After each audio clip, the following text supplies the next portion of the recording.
Nĩ ciumia igĩrĩ tu kuma gĩkundi kĩa imwana gũtharĩkĩra mũingĩ na atwarithia taxi taũni-inĩ ya Naikuru gũkĩrĩkana nyanake ici ciaumĩte ndumo-inĩ yaharĩrĩirio mathaa ma ũtukũ.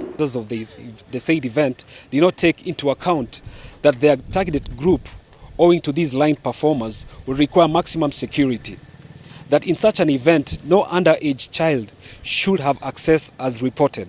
Kuringana na gĩkundi kĩa aini arĩa marĩ rungu rwa mũngano wa Nakuru Cultural Creative Industry, aharĩria a magongona kuma nja ya kaunti ya Naikuru makoretwo magĩbanga na gũtabania magongona mategũkuruhania honge iria ciagĩrĩire.